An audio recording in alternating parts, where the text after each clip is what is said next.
We're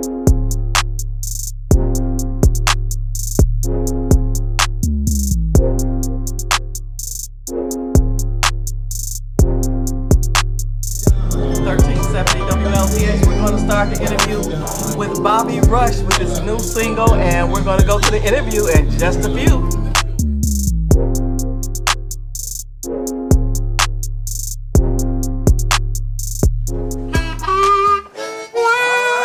All right. Live Hey. on 13/7.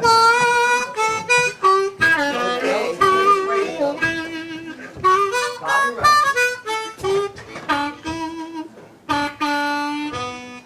Have you ever been mistreated Yes. by someone you shouldn't have loved? Oh, yeah.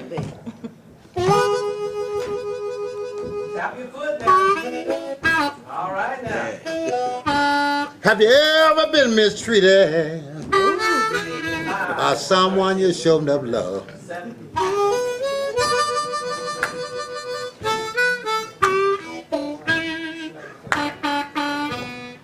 Out of all the men my woman could have left me for, she left me for the garbage man. But I got to tell Gus this. If I ever get you back, I'm going to buy myself a garbage truck.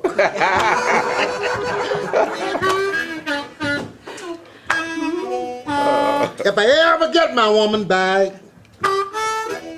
I'm going to buy myself a big old garbage truck.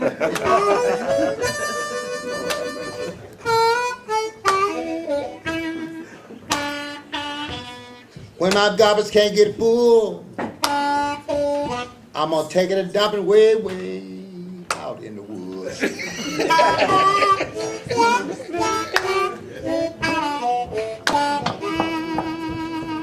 Now that's the blues fight. Hey, Bobby, AM 13. Hey, listen, I'm gonna tell my wife now, you better not have no garbage man. Okay, Bobby, we want to thank you for coming down, man. Got Clarence Stevens in the house, my radio brother from WGBE. You know, we are a team. We work as a family here in Gary, Indiana. So we are all coming together for a good cause. And if you like blues, you tuned into the right place. We got the right food, the right music, and the right friends. We got red beans and rice, collard greens and muffin, rib tips and wings out there. So go ahead and make yourself comfortable. And we're going to start the interview in about 5 minutes. So make your way on into the studio. Hey, good afternoon, everybody. Welcome to WLTH 1370 Gary, Indiana. We're located at 487 Broadway. And once again, all the way from Jackson, Mississippi, I get a chance to see my friend once again, Bobby Rush. Bobby, how are you doing? I'm doing good, man. My name is Bobby Rush, but I'm better known as Sue's boyfriend. Oh, Sue's boyfriend. Oh, Bobby. You know, the last time we were together, we were at our radio station, WONG, down in Jackson, Canton. You and I were down there. Yes. And we've had just a great time. Before we talk about that, let me get this name thing. You call this the what now? Touch of Blues. Touch of Blues. And sweet soul music. Well, as long as I'm here, we're gonna revert it. All right. It's the sweet blues, the touch of blues. What that? Yeah. You Sweet blues and touch and so sweet soul music. But sweet soul music, but it ain't just a touch of blues. What is it? It's a whole lot of blues. Hey, we got a great audience here. We just got a great audience of people. We got lots of food. You can come on down if you want. And Dinahlynn Biggs has put all this thing together. And of course, we're streaming live. Bobby, how did you get the name Bobby Rush? I know your name is Louisiana somebody. But No, really, what happened with the name? My father being a preacher, a pastor of a church, and I was so close to my father as a friend, and he was my father, and I respected him as a preacher with the things he stood for. So my name is Emmett Ellis Jr. So I didn't want anyone to come to see my father one day, and I had this big record looking for him as Emmett Ellis Jr. because I just knew I was going to get this hit record, man. Okay. But I did it for respect of my father. You know? Right. My father was my biggest influence ever I had in my life because he never told me to sing the blues, but he never told me not to. My cousin gave me a guitar. His name was Son Scott. He gave me this guitar. and I hid it up in the loft. Now, I was about 7 or 8 years old. He was about 12 or 15. Now, he wasn't interested in the guitar. He was starting to get interested in the girls. Right. But I wanted to introduce him to more girls because I wanted his guitar. Okay. Because the more girls came around and he laid his guitar down, when the girl was down, he didn't pay his guitar any attention. So he gave it to me. I said, son, I said, these girls love you. Why don't you just spend time with the girls and give me the guitar? So he did. And I hid it up in the lawn. And about 3 or 4 days, the lawn was real hot. And the net walked. And I would go stick it in the trough where the mules and the cows drink water, and I stick it in there. He would stretch back out. So one day my daddy said, Bubba, I said, yes, sir. He said, bring that guitar here, boy. I brought the guitar to him. He's tuning it up. He said, let me sing a song I used to sing to this girl when I was a little bit older than you. But I wanted to hear the song because I knew it was going to be about my mama. Okay. And I thought it was going to be about my mama, either glory, glory, hallelujah, one of them kind of things. Because my dad's a preacher. Right. He strung the guitar down and he said, me and my gal went to Chinky Pin hunting. She fell down and I saw something. I said, Dad. I said, sing it again, Dad. Now, as a little kid, I couldn't tell my daddy what I really wanted. I wanted him to tell me what he saw. So I said, Dad, sing it again. He said, me and my gal went to Chinky Pin hunting. She fell down and I saw something. And my mother was cooking in the kitchen cooking. He had his back to my mom. And my face was facing my dad, but I could see my mama. She walked over and she said, don't sing that kind of song to that boy. Well, my daddy was wrapped all up in it. I said, Dad, sing it again. He said, me and my gal went to Chinky Pin hunting. She fell down and I saw something. And I didn't want to ask my daddy what he saw. I said, Dad, how big was she? He said, oh, she was real fat. I said, what she had on? He said, nothing but a dress. Well, in my little mind, big fat lady falling down, nothing on but a dress. Man, I was gone. Let me tell you how Chicago was important to me, along with the attachment of Gary and Anna. Let me tell you something. See, when I came to Chicago, that was Chess White National. I'm talking about the early days. But then you had VJ Records. But what you may or may not know, that when VJ was first came in play, it wasn't VJ Records. That was Calvin Carter and Vivian Carter. CJ Records. That was Calvin and Vivian. And in this town right here, there was a gentleman that had a record store named Jimmy Record Shop. And Jimmy got married to Vivian, then it was VJ Records.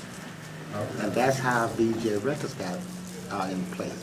So VJ Record and Chess Record in Chicago was the thing.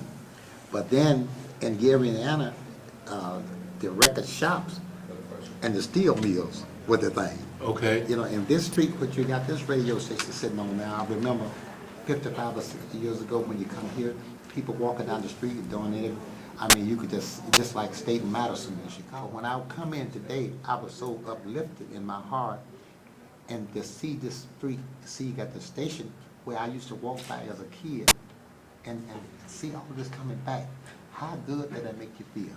Then I walked in the door and I saw a gentleman that recorded the Jackson 5 first record. Right. And then, Gordon Key. Yeah. Came from Gary Yeah, again. Key, Gary and Right. and look at him, you know. Right. And he looks young, and he didn't pay me to say that either.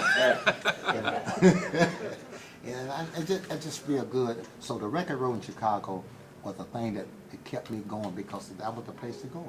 If you was in the southern state, we could have been in California, but you wanted to come to Chicago because Chicago was the place where you wanted to be if you was about the music. How many days do you do a year? Now, I don't do as many as I used to do. I'm doing about 220, 230 days a year now. And of course, when I was much younger, like 10 years ago, I was doing close to 300 shows a year. Sometimes a little bit better than that. That's a lot of shows to do because I have to do sometimes 10 or 20 shows to keep up, to make up what the other big boys would do. So what I mean by it's up and down, we have lost a lot of great blues artists, and their children have not. Some children have taken on the responsibility of what their parents have left behind. Talking with Jimmy Reed's family, they're into another field of music instead of the blues. And we have Coco Taylor's daughter, Cookie, who's in the studios as we speak, recording some blues, along with Nellie Tiger Travis and Chick Rogers. Buddy Guys is always the place to be for blues in Chicago. We have a lot of clubs there in Chicago, Kingston Mines, Roses, and just to name a few of them. But here in Indiana, it's something that our children have forgotten where music has come from. And they think that their music today is the thing to do. But you realize that you're taking from your great-grandparents and your grandparents and creating something else that's, to me, noise. And we got Bobby Rush and Clarence Stevens. We got Merge in the house from Chicago with Gus Redmond of Music Quest Entertainment. Mr. Bobby Rush, I want to ask you a question. Your first hit in 1971, Chicken Heads. That wasn't the first record, but my first hit. That was your first hit. How did you come up with the name Chicken Heads? Let me tell you a story about that. I was a guy, Calvin Carter, and he had a business partner. I was a Jehovah's Witness. And Calvin said, Bobby Rush, I want you to record. Because at that time, they had been going bankrupt or what have you. He said, I need some help. I said, I got something to help you. He said, what is it? I got this song called Chicken Heads. Well, by that time, he said, what's the name of the song? He said, let my partner listen to the song. So he came in with this tie on, looking like he finna go preaching at that moment. He said, what's the name of your song? But I looked at him and I said, my song, Chicken Head. He said, Chicken Head, we can't cut that. I said, I mean Chick Head. You know? And he said, well, do you mean Chick Head or Chicken Head? And I saw him, I said, oh, I mean Chicken Head. So really the song was Chick Head, but then I changed it because he said, well, I tell you what, you from down south? I said, yeah. He said, they eat a lot of chicken head beat down the south. He said, but we need a B-side. So I said, I have a B-side. So what's the name of it? I said, Mary Jane. He said, oh yeah, I had a girl that did me wrong like that. So I knew I had me some soft faces there, you know. Right. I could just say what I want to say and jump over their head. So that's how that song came about. Well, I mean, you know what? You got so many friends that you travel with across the country, and everywhere you go, everybody just loves Bobby Rush. And you got Randy Alexander. Randy has their Rich City Skate, and I just met Randy today, and that's one of your great friends. He's Randy. Randy, why don't you just holler at us a little bit and tell us a little bit. Come on in, Randy. Come on, Randy. Come on. Tell me what you're skating up on, Randy. What you doing? We're going to skate up on a whole lot of stuff. Yeah. We come down there tonight. We're going to skate real good. Yeah, we got lots of friends, and we're trying to collaborate and build capacity and get to know, because, we're the people's voice and the region's choice right here at AM 1370. WLTH. We got a room full of people. We got great food and everything. Let's hear it from you guys.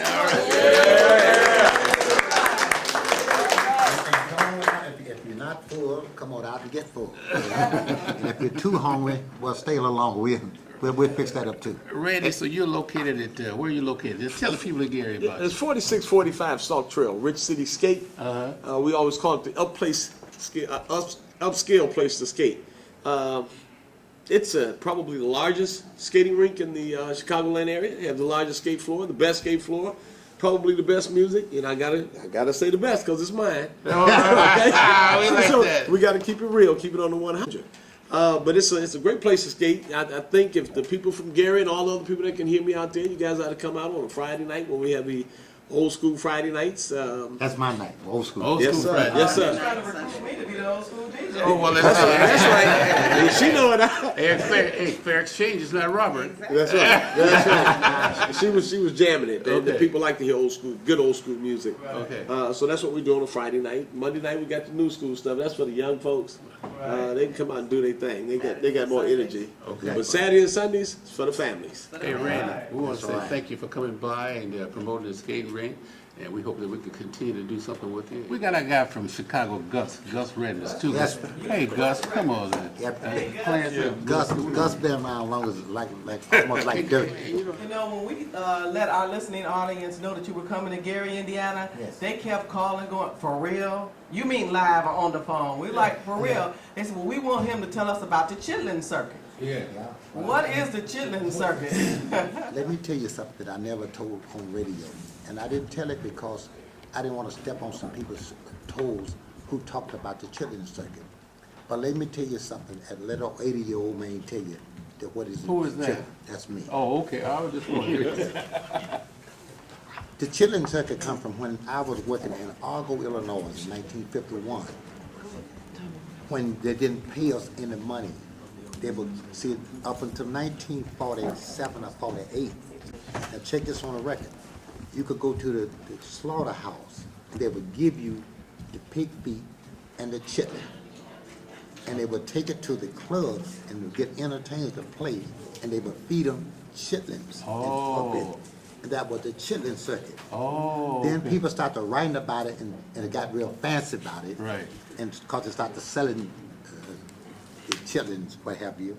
But it was come from, they wasn't paying us to work. They was paying us the chitlins. I remember the first gig I got called the Cotton Club in 1951 or 52, where they would give me a bowl of chitlin and 5 hamburgers. I would sell 4 and eat 1. I got so good, the man would give me 10. I would sell 9 and eat 1, and a bowl of chitlin I was selling. Wow. Because I had Elmo Jane working for me, we were making $1.50 a night. Wow. You follow me? And that means if I do $1.50 a night, I'm getting $4.50 a week. Then with my children's sake, I was getting $8.90 a week. We got Gus here. Gus, Hey, Tom. Gus and I have been going back a long time. And of course, we got my brother Marion here, who's just a great innovator, who was a school principal for many, many years. And we've been in this radio business for a long time now. We got, what, 5 radio stations, Marion? That's correct, Tommy. So Bobby, we putting a little skin in the game. I talked to your brother when I come in. I said, man, I looked at him. I said, let me see. I looked at him real good. And I looked him up and down. I said, you either smart, you crazy. Because I got a lot of nerve. Because I said that because in a joking way. Because Right. I know about radio. It takes a lot of effort, a lot of money, a lot of time, Yeah. a lot of know-how Yeah. to go in this business. And you got to have a lot of guts to do this. Now, thank God for guys like you to go in this business because you make it possible for people to know about me. And not only just about me, other people who coming up behind me or before me and some after me. Right. And it's good. I want to thank you all for putting the stations together like you do. You know, we're calling them from a marketing perspective. Right. Your stations are considered P3 stations that you have to have Okay. before you go to the P2 and P1s, like Okay. the V103s and Right. other stations like that. Right. So I have 10 records being played with you all now, and one of my songs just went to #1 Oh. in the city of Chicago as well as around the country. It's called Get More Money Than You Okay. by T.L. Williams. That's right. And we started it here, and we started it in the streets and the Right. DJs. I was telling Bobby that records are breaking again, and we Yeah. are. And I was at the store, High Power Records and Fletcher's. You know, remember Fletcher's One Stop? Yeah, I remember Fletcher's. The only black one stop living. Right. 65 years they've been in business, and we did very well at the store last Saturday with TL and also Ralph of the Impressions. Matter of fact, Lynn, who works Yeah, with right. Bobby, Right. Lynn Orman, she's been really doing a lot of things to help us get back in the business again. Well, of course, I we had- want to thank Bobby and I. Right. I promoted Chicken Head. That's No, right. you did. That's right. Yes, I did. That's right. Oh, I went in the office one day, and the white guys he was talking about, Right. you know, these were some white boys that was running everything around town. And jukeboxes made things happen back then. Right. It wasn't about you walking in no club because there was no DJs in no clubs. Because if you were a DJ in a club, you got beat up. That's right. Okay. And the gangsters would take care of you. Okay. So the jukeboxes was the ones that was pushing the record for me. I remember I took his record over to the jukebox and they loved it. By the time I went to McKee Fitzhugh, he was running the stage. This was before Rodney there. Yeah. I walked in the studio and he said, "Yeah, little young thing, I like how you look." I said, "Yes, sir." He said, "So you want your records played?" I said, "Yes, sir." So he grabbed me at the wrong spot. I hit him and knocked him out. And so I said, "Oh my God, I messed up now. I'm off the streets already. Bad little boys, I'm coming up." So now I get hit the program director, knocked him out. Here come Bernadine Washington, come, "No, man, what happened?" And so then he knew that if he said anything, I was gonna tell. So he said, whatever you do, don't tell. I'll play everything you got. So I had 2 other records. So he played Bobby's record, he bust Bobby's record, he bust the other one. Good afternoon, Bobby Rush, and welcome back to Gary, Indiana. Well, I want to tell a humanitarian story about you might not remember. yes, ma'am. But in 2006, my husband was very ill, and we were trying to get you to the Morning Bishop Theater Playhouse to perform for us. And he loved you, he especially loved soup. And so you asked me to put him on the phone, and that was the highlight of his day. And he talked about that till his dying day, that he had talked to Bobby Rush. I really want to thank you for that. Well, you're welcome. And I want to thank you for coming back to Gary, Indiana. And we're still out there, we're on the lake. So, I mean, we're right out there on the lake, so you can come on out there and perform all you want to. I'm coming out there, but I want to fish this time. Let me thank you guys for what you're doing, what you have done, what you plan to do, because what you're doing now is something that we all come from this, but we lost it somewhere up the line, and it's coming back. It's almost the same thing with our entertainers as a whole. I'm doing the Buddy Guys tonight, not because it's the money issue, it's because how long and where we're gonna find this kind of love and happiness again. We gotta come back. You know, we used to do this, we used to embrace the entertainer from entertainer. We kinda lost that. We're gonna get it back, because I want to display my love to my fellow workers and men and Right. ladies in this business. I want to do the same thing for you. If you ever need me for anything, call me. Hey, Bob. If I'm not out to her lake fishing, Right. I'm with you. You know, I was talking in an interview the other day. If you talk about blues singers, especially black blues singers, left. You talk about B.B. King. Talk about Bobby Rush. You talk about Chuck Berry, Little Richard. And just the last of the kind. And then when I look at the station like this, it's the last of the kind of this. Yeah. It's no more. So we got to treasure it and we got to embrace it. And we hope that people understand that we got to keep this alive and keep it going, because this is it. They come with open arms, because this is the way music broke a long time ago. The radio stations broke the music. Well, thank you very much for having me on. And of course now, you know, we was a little bit late because the traffic got us. Yeah. You know, if whatever Gus tell you he's going to do it, he's going to do that. Yeah, he does that. If he says chicken dip snuff, look on his wing. That's right. Merge was a young group that I discovered while they were very young. Okay. And I took them to Carl Davis. Of course, Carl was the one that has been behind pretty much all the music out of Chicago that we were dealing with, from Shot Sound Records, Dakar. Okay. And Merson got signed to RCA, and they were a pretty big group for me out there. Then he was such a businessman, though, that he always would tell me, I don't know how long I'm going to stay on the entertainment side, because he like money. Right, okay. So they got the skate rink, and they're doing very well, and he had other businesses as well. But I want Randy to kind of talk a little bit. They came up with some great producers, Tom and Sonny Sanders and Bruce Halls from Philadelphia with Philly International. Yeah. I went and got some great people behind them. So you got new release music with No, let me tell you something. What? You're playing a record that we put out in 1982. It's on your playlist. Right. It's in rotation. Okay. It get played 7 times a day, That's right. 7 days a week, That's 49. correct. And do you know it's one of the hottest records on your station? And we cut this in 1982. Oh, it's been one of the greatest highlights of my life. I thought about what I would have been missing if we just didn't come over here. Yeah, we would have messed up. Yeah. Thank you. Thank God for Randy said, come on. Yeah. Randy said, yeah, Randy said, come on in, but don't worry about it. Just come There was a on. lot of traffic. We kind of gave up because so much traffic. He said, let's come on anyway. Come on Man, anyway. I'm Yeah, so Saturday, I don't know what was happening in Chicago today. It was just everything, the what's happening. freeways and everything was full. full. Well, Bumper to listen. bumper.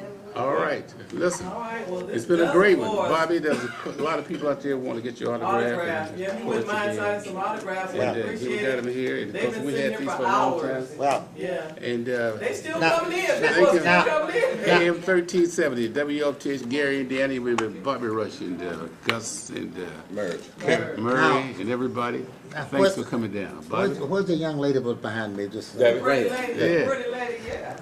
I often tell this, and I'm gonna say, someone asked me, well, Bobby Rush, what's your best song? My best song, the one that sold the most.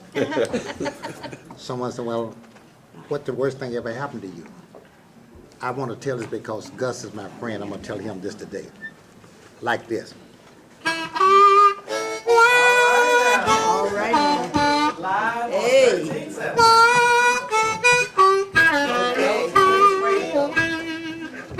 Bobby Brown. Have you ever been mistreated Yes. by someone you showed enough love? Oh, yeah. Baby. Tap your foot now. All right now. Have you ever been mistreated by someone you showed enough love? 7.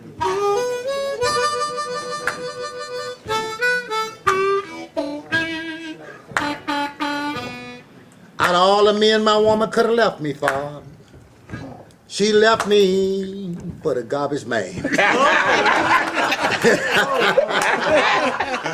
But I got to tell Gus this. If I ever get you back, I'm going to buy myself a garbage truck.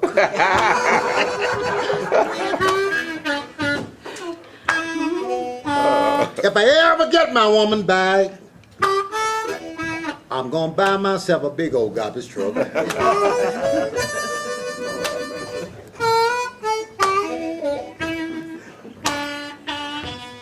When my garbage can't get full, I'm gonna take it and dump it way, way out in the woods.